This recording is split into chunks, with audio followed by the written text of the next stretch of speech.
ಶುರು ಮಾಡೋಣ ತಗೊಳ್ಳಿ. ಆಯ್ತಾಚಾರ್ಯ. ಶ್ರೀ ಗುರುಭ್ಯೋ ನಮಃ ಹರಿ ಓಂ. ಶ್ರೀ ಗುರುಭ್ಯೋ ನಮಃ ಹರಿ ಓಂ.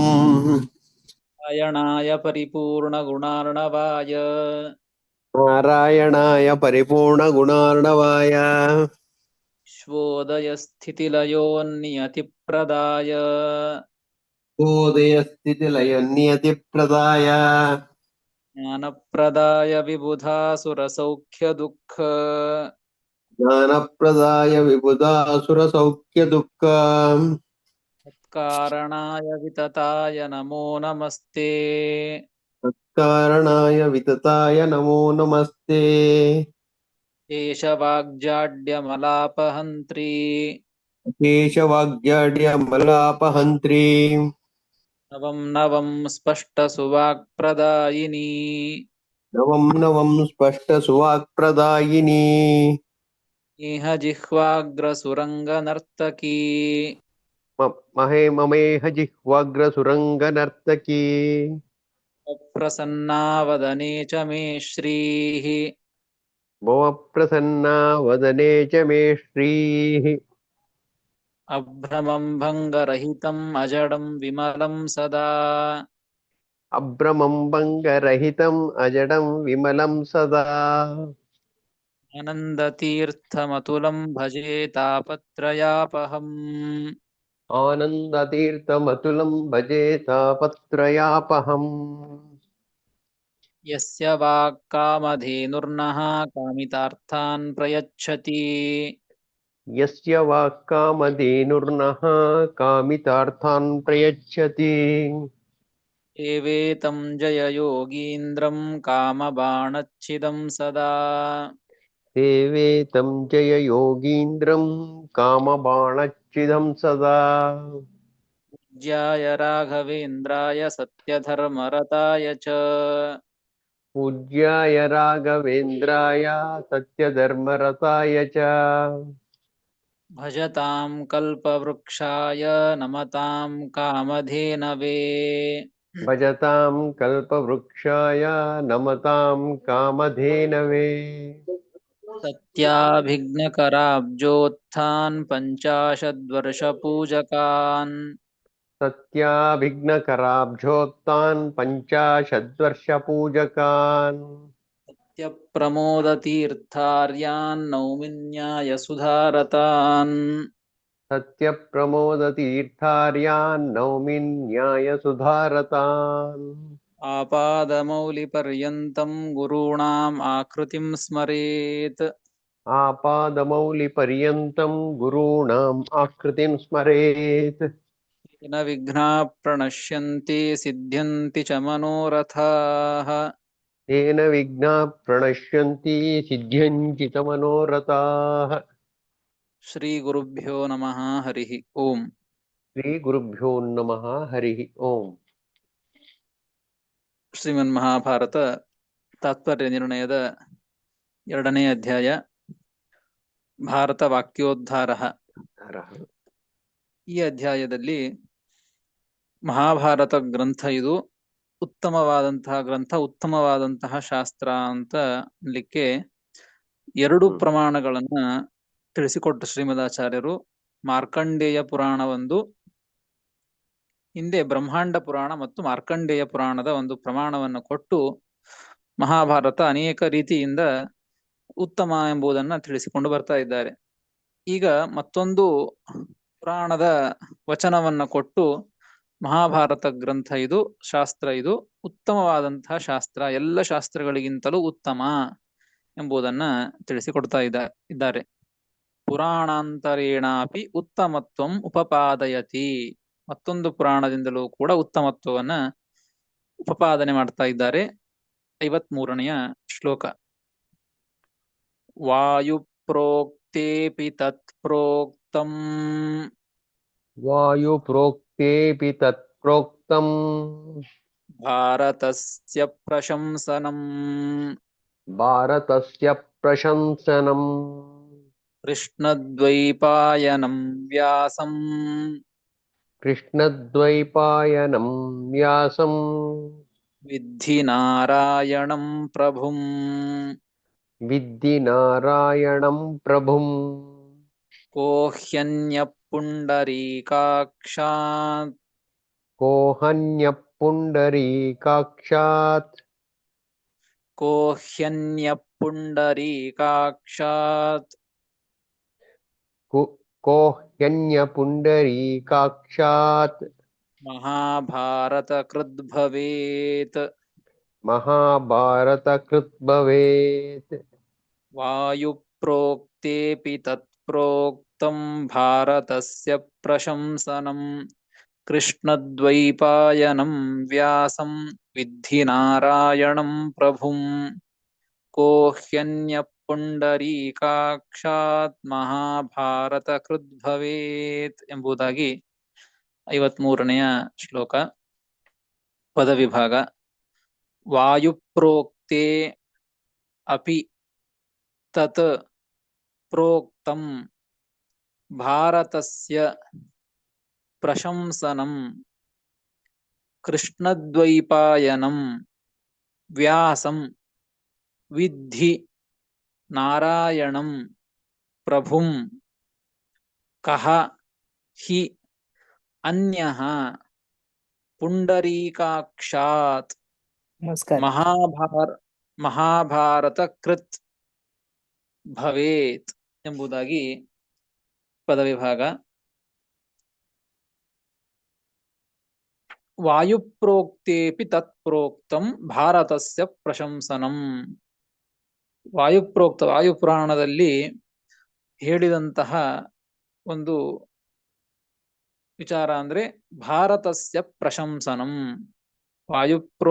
ವಾಯುದೇವರಿಂದ ಪ್ರೋಕ್ತವಾದಂತಹದ್ದು, ವಾಯುಪುರಾಣದಲ್ಲಿ ಪ್ರೋಕ್ತವಾದಂತಹದ್ದು ಏನು ಅಂದ್ರೆ ಭಾರತಸ್ಯ ಪ್ರಶಂಸನಂ ಪ್ರೋಕ್ತಂ. ಭಾರತಕ್ಕೆ, ಮಹಾಭಾರತಕ್ಕೆ ಪ್ರಶಂಸನ, ಉತ್ತಮತ್ವವನ್ನ ತಿಳಿಸಿಕೊಟ್ಟಿದ್ದಾರೆ ಅಲ್ಲಿ ವಾಯುಪುರಾಣದಲ್ಲಿ. ಏನಂತ ಆ ಪ್ರಮಾಣವನ್ನ ಕೊಡ್ತಾ ಇದ್ದಾರೆ. ಆ ಕೃಷ್ಣದ್ವೈಪಾಯನಂ ವ್ಯಾಸಂ ವಿದ್ಧಿ ನಾರಾಯಣಂ ಪ್ರಭುಂ ಕೋಹ್ಯನ್ಯ ಪುಂಡರೀಕಾಕ್ಷಾತ್ ಮಹಾಭಾರತ ಕೃದ್ಭವೇತ್ ಅಂತ ಮಾತು. ಆ ಪುರಾಣದ ವಚನ ಇದು. ಇದರಿಂದ ಉತ್ತಮತ್ವವನ್ನ ತಿಳಿದುಕೊಳ್ಳಬೇಕು. ಏನ್ ಹೇಳಿದ್ದಾರೆ ಅಲ್ಲಿ ಪುರಾಣದಲ್ಲಿ? ಕೃಷ್ಣದ್ವೈಪಾಯನಂ ವ್ಯಾಸಂ ವಿದ್ಧಿ ನಾರಾಯಣಂ ಪ್ರಭುಂ. ಈ ಮಹಾಭಾರತವನ್ನ ರಚನೆ ಮಾಡಿದವರು ಕೃಷ್ಣದ್ವೈಪಾಯನಂ ವ್ಯಾಸಂ, ವೇದವ್ಯಾಸದೇವರು, ಕೃಷ್ಣದ್ವೈಪಾಯನರು. ಇವರನ್ನ ಏನಂತ ತಿಳಿದುಕೊಳ್ಳಬೇಕು ಅಂತ ಆ ಪುರಾಣ ಹೇಳುತ್ತದೆ ಅಂದ್ರೆ ನಾರಾಯಣಂ ಪ್ರಭುಂ ವಿದ್ಧಿ. ಆ ವೇದವ್ಯಾಸದೇವರನ್ನ ನಾರಾಯಣ ಅಂತ ತಿಳಿದೆ. ನಾರಾಯಣನಾದಂತಹ ಪ್ರಭುಂ, ವೇದವ್ಯಾಸದೇವರನ್ನ ನಾರಾಯಣಂ ಪ್ರಭುಂ, ಆ ನಾರಾಯಣನಾದಂತಹ ವೇದವ್ಯಾಸದೇವರು, ಪ್ರಭುವಾದಂತಹ ವೇದವ್ಯಾಸದೇವರು ಅಂತ ತಿಳಿದು ಅಂತ ಪುರಾಣ ಹೇಳ್ತಾ ಇದೆ. ಅಂದ್ರೆ ವೇದವ್ಯಾಸದೇವರನ್ನ ಸಾಕ್ಷಾತ್ ನಾರಾಯಣ ಅಂತ ತಿಳಿದುಕೊಳ್ಳಬೇಕು ಅಂತ ಪುರಾಣ ಹೇಳ್ತಾ ಇದ್ದದ್ದು. ಅಂದ ಮೇಲೆ ಇಂತಹ ವೇದವ್ಯಾಸದೇವರು ಮಹಾಭಾರತವನ್ನು ರಚನೆ ಮಾಡಿದ್ದಾರೆ ಅಂತಂದ್ರೆ ಸಾಕ್ಷಾತ್ ನಾರಾಯಣನೇ ಈ ಒಂದು ಮಹಾಭಾರತ ಶಾಸ್ತ್ರವನ್ನ, ಗ್ರಂಥವನ್ನ ರಚನೆ ಮಾಡಿದ್ದು ಅಂತ ಅರ್ಥ. ಯಾಕಂದ್ರೆ ಇಲ್ಲದೆ ಹೋದರೆ ಕೋಹಿ ಅನ್ಯಃ ಪುಂಡರೀಕಾಕ್ಷಾತ್, ಪುಂಡರೀಕಾಕ್ಷಾತ್ ಅನ್ಯಃ ಕಹ ಮಹಾಭಾರತ ಕೃದ್ಭವೇ. ಪುಂಡರೀಕಾಕ್ಷನಾದಂತಹ, ಪುಂಡರೀಕ ಕಮಲ, ಕಮಲದಂತೆ ಅಕ್ಷ ಇರುವಂಥವನು, ಕಣ್ಣಿರುವಂಥವನು ಭಗವಂತ ನಾರಾಯಣ. ಈ ನಾರಾಯಣನಿಂದ ಹೊರತುಪಡಿಸಿ ಬೇರೆ ಯಾರಿಂದ ಮಹಾಭಾರತ ಕೃದ್ಭವೇತ್, ಮಹಾಭಾರತವನ್ನ ರಚನೆ ಮಾಡಲಿಕ್ಕೆ ಆಗ್ತದೆ? ಇಂತಹ ಮಹಾಭಾರತವನ್ನ ರಚನೆ ಮಾಡಲಿಕ್ಕೆ ಆದೀತು, ಆಗ್ತದೆ, ಹೇಗೆ ತಾನೇ ಆಗ್ತದೆ ಅಂತ ಆ ಪುರಾಣದಲ್ಲಿ ಹೇಳ್ತಾ ಇದ್ದದ್ದು. ಅಂದ್ರೆ ನಾರಾಯಣನನ್ನ ಬಿಟ್ಟು, ಪುಂಡರೀಕಾಕ್ಷನನ್ನ ಹೊರತುಪಡಿಸಿ ಇನ್ನು ಬೇರೆ ಯಾರಿಂದಲೂ ಕೂಡ ಮಹಾಭಾರತವನ್ನ ಮಾಡ್ಲಿಕ್ಕೆ ಬರೋದಿಲ್ಲ, ಮಾಡ್ಲಿಕ್ಕೆ ಆಗೋದಿಲ್ಲ, ಮಾಡಿಲ್ಲ ಅಂತ ಹೇಳೋದರಿಂದ ಸಾಕ್ಷಾತ್ ನಾರಾಯಣನೇ ಈ ಮಹಾಭಾರತವನ್ನ ರಚನೆ ಮಾಡಿದ್ದು ಅಂತ ತಿಳಿಸುವ ಮುಖಾಂತರವಾಗಿ ನಾರಾಯಣ ಈ ಗ್ರಂಥವನ್ನ, ಶಾಸ್ತ್ರವನ್ನ ರಚನೆ ಮಾಡಿದ್ದಾನೆ ಅಂದ್ರೆ ಇದು ಉತ್ತಮ ಶಾಸ್ತ್ರ ಅಂತ ಆ ರೀತಿಯಿಂದ ತಿಳಿಸಿಕೊಡ್ತಾ ಇದೆ ಆ ಪುರಾಣ. ಹೀಗಾಗಿ ಈ ಒಂದು ವಾಯುಪುರಾಣ, ಈ ಒಂದು ಪುರಾಣವು ಕೂಡ ಕೃಷ್ಣದ್ವೈಪಾಯನಂ ವ್ಯಾಸಂ ವಿದ್ಧಿ ನಾರಾಯಣಂ ಪ್ರಭುಂ ಕೋಹ್ಯನ್ಯ ಪುಂಡರೀಕಾಕ್ಷಾತ್ ಮಹಾಭಾರತ ಕೃದ್ಭವೇತ್ ಎಂಬುವಂತಹ ಈ ಒಂದು ಪುರಾಣವು ಕೂಡ ಮಹಾಭಾರತ ಶಾಸ್ತ್ರ ಉತ್ತಮ ಎನ್ನುವ ವಿಷಯದೊಳಗೆ ಪ್ರಮಾಣ ಎಂಬುದನ್ನ ಶ್ರೀಮದಾಚಾರ್ಯರು ಈ ರೀತಿಯಾಗಿ ಬ್ರಹ್ಮಾಂಡ ಪುರಾಣ, ಈ ಮಾರ್ಕಂಡೇಯ ಪುರಾಣ, ಈ ವಾಯುಪುರಾಣ, ಹೀಗೆ 3 ಪುರಾಣಗಳನ್ನ ಉದಾಹರಣೆ ಮಾಡಿ ಅಲ್ಲಿ ಬಂದಂತಹ ಮಹಾಭಾರತ ಉತ್ತಮತ್ವವನ್ನ ತಿಳಿಸಿಕೊಟ್ಟಿದ್ದಾರೆ. ಟಿಪ್ಪಣಿಕಾರರನ್ನ ತಿಳಿಸಿಕೊಡ್ತಾರೆ. ಸಾಕ್ಷಾನ್ ನಾರಾಯಣ ಕೃತತ್ವಾತ್ ಶ್ರೈಷ್ಠ್ಯಂ. ಇದಕ್ಯಾಕೆ ಶ್ರೇಷ್ಠ ಉತ್ತಮ ಅಂದ್ರೆ ಸಾಕ್ಷಾತ್ ನಾರಾಯಣನಿಂದ ಕೃತವಾದ್ದರಿಂದ, ವೇದವ್ಯಾಸ ದೇವರು ಅಂದ್ರೆ ಬೇರೆ ಯಾರು ಅಲ್ಲ, ನಾರಾಯಣನೇ. ಅದಕ್ಕಾಗಿ ಇದಕ್ಕೆ ಅಷ್ಟು ಶ್ರೈಷ್ಠ್ಯ ಅಂದ್ರೆ ಶ್ರೇಷ್ಠತೆ ಬಂದದ್ದು ಎಂಬುದನ್ನ ಟಿಪ್ಪಣಿಕಾರ ತಿಳಿಸಿಕೊಡ್ತಾರೆ. ಇಷ್ಟು ಹೇಳಿ ಮುಂದಿನ ಶ್ಲೋಕಕ್ಕೆ ಅವತಾರಿಕೆಯನ್ನು ತಿಳಿದುಕೊಳ್ಳಬೇಕು. ನಹಿ ಪುರಾಣ ತ್ರಿತಯ ಏವ ಉತ್ತಮತ್ವಂ ಕಥಿತಂ ಅಪಿತು ಸರ್ವತ್ರ ಇತ್ಯಾಹ. ಶ್ರೀಮದಾಚಾರ್ಯರು ಇಲ್ಲಿ ಮಹಾಭಾರತ ತಾತ್ಪರ್ಯ ನಿರ್ಣಯದಲ್ಲಿ 3 ಪುರಾಣಗಳ ಒಂದು ಪ್ರಮಾಣವನ್ನು ಉದಾಹರಣೆ ಮಾಡಿದ್ದಾರೆ. ಮಹಾಭಾರತದ ಉತ್ತಮತ್ವವನ್ನು ಹೇಳಿದಂತಹ ಆ ವಚನಗಳನ್ನ ಉದಾಹರಣೆ ಮಾಡಿದ್ದು. ಹಾಗಾದರೆ 3 ಪುರಾಣ ಮಾತ್ರ ಈ ಮಹಾಭಾರತಕ್ಕೆ ಉತ್ತಮತ್ವವನ್ನು ಹೇಳಿದೆಯಾ ಅಂತ ಅಂದುಕೊಳ್ಳಬಾರದು. ಎಲ್ಲ ಪುರಾಣಗಳು ಕೂಡ ಮಹಾಭಾರತಕ್ಕೆ ಉತ್ತಮತ್ವವನ್ನು ಹೇಳಿವೆ ಎಂಬುದನ್ನ ತಿಳಿಸಿಕೊಡ್ತಾ ಇದ್ದಾರೆ. ನಹಿ ಪುರಾಣ ತ್ರಿತಯ ಏವ ಉತ್ತಮತ್ವಂ ಕಥಿತಂ. ಈ 3 ಪುರಾಣಗಳಲ್ಲಿ ಮಾತ್ರ ಉತ್ತಮತ್ವ ಹೇಳಿದೆಯಾ ಅಂತ ಕೇಳಿದರೆ ನ ಕಥಿತಂ ಅಪಿತು ಸರ್ವತ್ರ ಇತ್ಯಾಹ. 3 ಪುರಾಣಗಳಲ್ಲಿ ಉತ್ತಮತ್ವವನ್ನು ಹೇಳಿಲ್ಲ, ಸರ್ವತ್ರ ಎಲ್ಲ ಕಡೆಗೂ ಎಲ್ಲ ಪುರಾಣಗಳಲ್ಲಿಯೂ ಕೂಡ ಮಹಾಭಾರತಕ್ಕೇನೆ ಉತ್ತಮತ್ವವನ್ನ ತಿಳಿಸಿಕೊಟ್ಟದ್ದು ಅಂತ ಶ್ರೀಮದ್ ಆಚಾರ್ಯರು ತಿಳಿಸಿಕೊಡ್ತಾ ಇದ್ದಾರೆ. 54ನೇ ಶ್ಲೋಕ. 54 ಮುಂದು 55 2 ಶ್ಲೋಕದಿಂದ ಇಲ್ಲಿಗೆ ವಿಚಾರವನ್ನ ಉಪಸಂಹಾರ ಮಾಡ್ತಾ ಇದ್ದಾರೆ. ಮುಂದೆ ಎಲ್ಲ ಮಹಾಭಾರತದ ಎಲ್ಲದರ ನಿರ್ಣಯವನ್ನ ಮಾಡ್ತಾ ಇದ್ದಾರೆ. ಆ ಮಹಾಭಾರತ ವಾಕ್ಯಗಳಿಂದಲೂ ಕೂಡ ಅನೇಕ ವಿಚಾರಗಳ ನಿರ್ಣಯವನ್ನ ಮುಂದೆ ಮಾಡೋರಿದ್ದಾರೆ. ಇಲ್ಲಿಗೆ ಒಂದು ವಿಚಾರವನ್ನ ಮುಗಿಸ್ತಾ ಇದ್ದಾರೆ. 54ನೇ ಶ್ಲೋಕ, 55ನೇ ಶ್ಲೋಕ. ಏವಂ ಹಿ ಸರ್ವಶಾಸ್ತ್ರೇಷು ಏವಂ ಹಿ ಸರ್ವಶಾಸ್ತ್ರೇಷು ಪೃಥಕ್ ಪೃಥಗು ಗುದೀರಿತಂ ಪೃಥಕ್ ಪೃಥಗುದೀರಿತಂ ಉಕ್ತೋರ್ಥಃ ಸರ್ವ ಏವಾಯಂ ಉಕ್ತೋರ್ಥ ಸರ್ವ ಏವಾಯಂ ಮಾಹಾತ್ಮ್ಯ ಕ್ರಮಪೂರ್ವಕಃ ಮಹಾತ್ಮ್ಯ ಕ್ರಮಪೂರ್ವಕಃ ಭಾರತೇಪಿ ಯಥಾ ಪ್ರೋಕ್ತೋ ಭಾರತೇಪಿ ಯಥಾ ಪ್ರೋಕ್ತೋ ನಿರ್ಣಯೋಯಂ ಕ್ರಮೇಣ ತು ನಿರ್ಣಯೋಯಂ ಕ್ರಮೇಣ ತು ತಥಾ ಪ್ರದರ್ಶಯಿಷ್ಯಾಮಃ ತಥಾ ಪ್ರದರ್ಶಯಿಷ್ಯಾಮಃ ತದ್ವಾಕ್ಯೈರೇವ ಸರ್ವಶಃ ತದ್ವಾಕ್ಯೈರೇವ ಸರ್ವಶಃ ಏವಂ ಹಿ ಸರ್ವಶಾಸ್ತ್ರೇಷು ಪೃಥಕ್ ಪೃಥಗುದೀರಿತಂ ಉಕ್ತೋರ್ಥಃ ಸರ್ವ ಏವಾಯಂ ಮಾಹಾತ್ಮ್ಯ ಕ್ರಮಪೂರ್ವಕಃ ಭಾರತೇಪಿ ಯಥಾ ಪ್ರೋಕ್ತೋ ನಿರ್ಣಯೋಯಂ ಕ್ರಮೇಣ ತು ತಥಾ ಪ್ರದರ್ಶಯಿಷ್ಯಾಮಸ್ತದ್ವಾಕ್ಯೈರೇವ ಸರ್ವಶಃ ಎಂಬುದಾಗಿ 54, 55ನೆಯ ಶ್ಲೋಕ. ಪದವಿಭಾಗ. ಏವಂ ಹಿ ಸರ್ವಶಾಸ್ತ್ರೇಷು ಪೃಥಕ್ ಪೃಥಕ್ ಉದೀರಿತಂ ಉಕ್ತಃ ಅರ್ಥಃ ಸರ್ವಃ ಏವ ಅಯಂ ಮಾಹಾತ್ಮ್ಯ ಕ್ರಮಪೂರ್ವಕಃ ಭಾರತೆ ಅಪಿ ಯಥಾ ಪ್ರೋಕ್ತೋ ಯಥಾ ಪ್ರೋಕ್ತಃ ಪ್ರೋಕ್ತೋ ಅಂತಿದೆ ಪ್ರೋಕ್ತಃ ನಿರ್ಣಯಃ ಅಯಂ ಕ್ರಮೇಣ ತು ತಥಾ ಪ್ರದರ್ಶಯಿಷ್ಯಾಮಃ ತದ್ವಾಕ್ಯೈಃ ಏವ ಸರ್ವಶಃ ಎಂಬುದಾಗಿ ಪದವಿಭಾಗ. ಏವಂ ಹಿ ಸರ್ವಶಾಸ್ತ್ರೇಷು ಪೃಥಕ್ ಪೃಥಕ್ ಉದೀರಿತಂ. ಪ್ರಶ್ನೆ ಕೇಳಿದ್ದೇನು, ಈ ಮೂರೇ ಪುರಾಣಗಳಲ್ಲಿ ಉತ್ತಮತ್ವವನ್ನ ಮಹಾಭಾರತಕ್ಕೆ ಉತ್ತಮತ್ವವನ್ನ ಹೇಳಿದ್ದಾರೋ ಅಂತ ಕೇಳಿದರೆ ಇಲ್ಲ, ಅಪಿತು ಸರ್ವತ್ರ ಇತ್ಯಾಹ, ಎಲ್ಲ ಕಡೆಗೂ ಹೇಳಿದ್ದಾರೆ ಅಂತ ಶ್ರೀಮದಾಚಾರ್ಯ ತಿಳಿಸಿಕೊಡ್ತಾ ಇದ್ದಾರೆ. ಏವಂ ಹಿ ಸರ್ವಶಾಸ್ತ್ರೇಷು, ಇದೇ ರೀತಿಯಾಗಿ ಯಾವ ರೀತಿ ಈ ಮೂರು ಪುರಾಣಗಳ ಉದಾಹರಣೆಯನ್ನು ಮಾಡಿದ್ದಾರೋ ಅಲ್ಲಿ ಹೇಗೆ ಮಹಾಭಾರತಕ್ಕೆ ಉತ್ತಮತ್ವವನ್ನು ಹೇಳಿದಂತಹದ್ದಿದೆಯೋ ಏವಂ ಇದೇ ರೀತಿಯಾಗಿ ಅಂತ ಅರ್ಥ. ಅಲ್ಲಿ ಹೇಳಿದಂತೇನೆ ಭಾರತಸ್ಯ ಉತ್ತಮತ್ವಂ ಇತಿ ಶೇಷಃ, ಅದನ್ನ ಇಟ್ಕೊಳ್ಬೇಕು.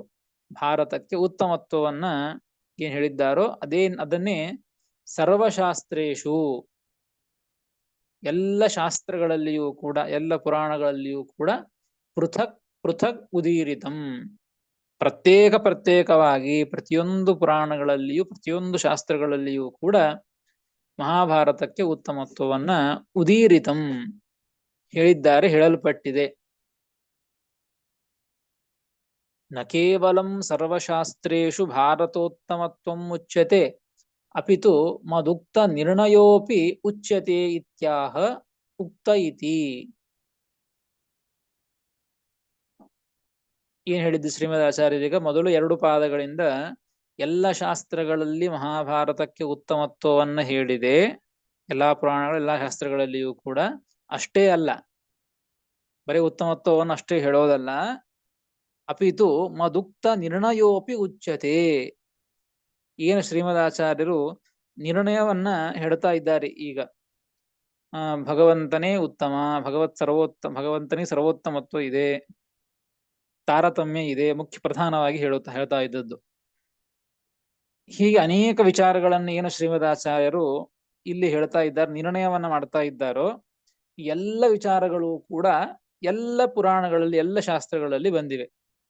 ಎಲ್ಲಾ ಶಾಸ್ತ್ರವೂ ಕೂಡ ಏನು ಅದು ಸಾತ್ವಿಕ ಪುರಾಣವಾಗಲಿ, ಸಾತ್ವಿಕ ಶಾಸ್ತ್ರ, ತಾಮಸ ಶಾಸ್ತ್ರ, ರಾಜಸ ಶಾಸ್ತ್ರವಾಗಲಿ, ಎಲ್ಲ ಶಾಸ್ತ್ರಗಳಲ್ಲಿಯೂ ಕೂಡ ಮಹಾಭಾರತಕ್ಕೆ ಉತ್ತಮತ್ವವನ್ನು ಹೇಳಿದೆ. ಅದರ ಜೊತೆಗೆ ನಾನು ಹೇಳಿದಂತಹ ಶ್ರೀಮದಾಚಾರ್ಯ ಹೇಳ್ತಾ ಇದ್ದಾರೆ, ನಾವು ಹೇಳಿದಂತಹ ಏನು ಭಗವದ್ ಮಹಾತ್ಮ್ಯ ಪೂರ್ವಕವಾದಂತಹ ತಾರತಮ್ಯ ಇದೆ, ಅನೇಕ ವಿಚಾರಗಳಿವೆಯೋ ಎಲ್ಲವೂ ಕೂಡ ಎಲ್ಲ ಶಾಸ್ತ್ರಗಳಲ್ಲಿ ಉಕ್ತವಾಗಿದೆ.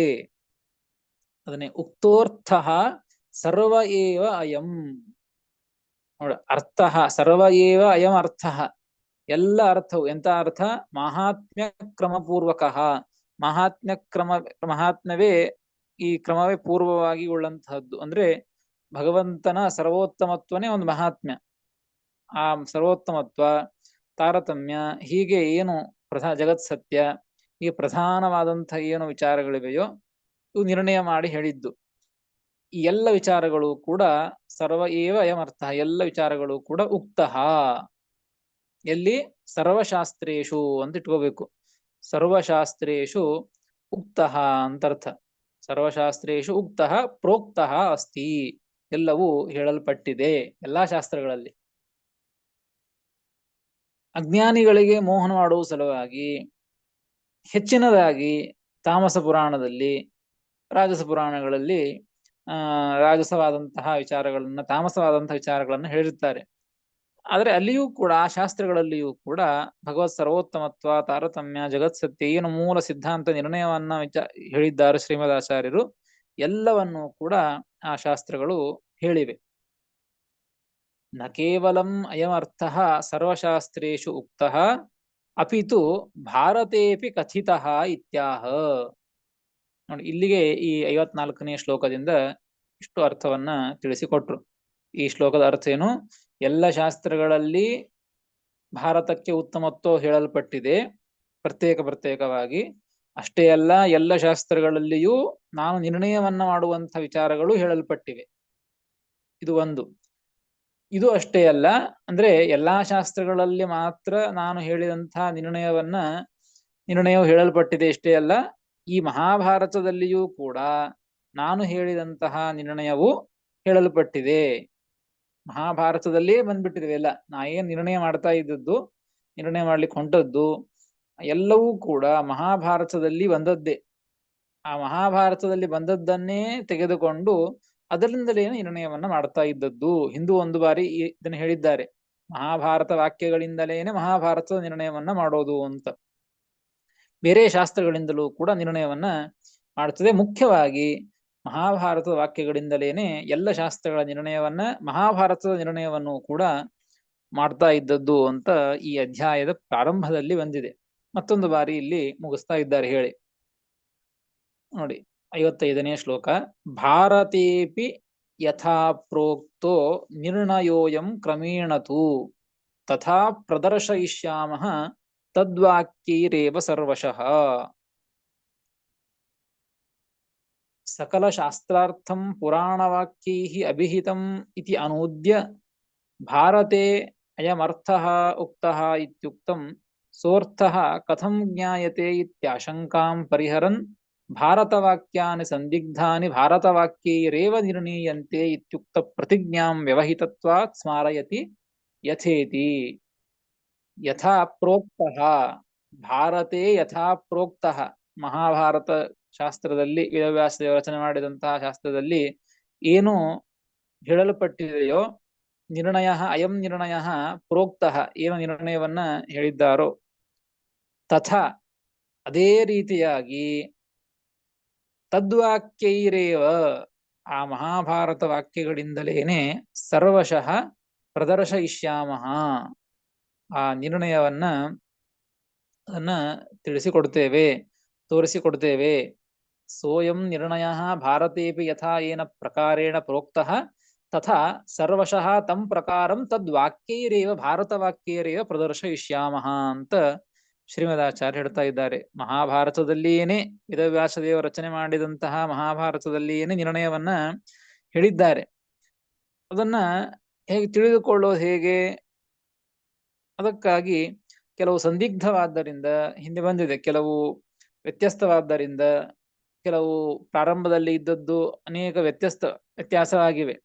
ಕೆಲವು ಅನೇಕ ಶ್ಲೋಕಗಳನ್ನ ಸೇರಿಸಿದ್ದಾರೆ, ಕೆಲವನ್ನು ತೆಗೆದಿದ್ದಾರೆ. ಹೀಗೆ ಗೊಂದಲವಾದ್ದರಿಂದ ಇದ್ದಂತಹ ಮಹಾಭಾರತ ವಾಕ್ಯಗಳಿಂದಲೇನೆ ಆ ಕಡೆ ಈ ಕಡೆ ಆಗಿವೆ ಆ ಶ್ಲೋಕಗಳು. ಕೆಲವು ಅನೇಕ ಶ್ಲೋಕಗಳು, ಅನೇಕ ವಿಚಾರಗಳು.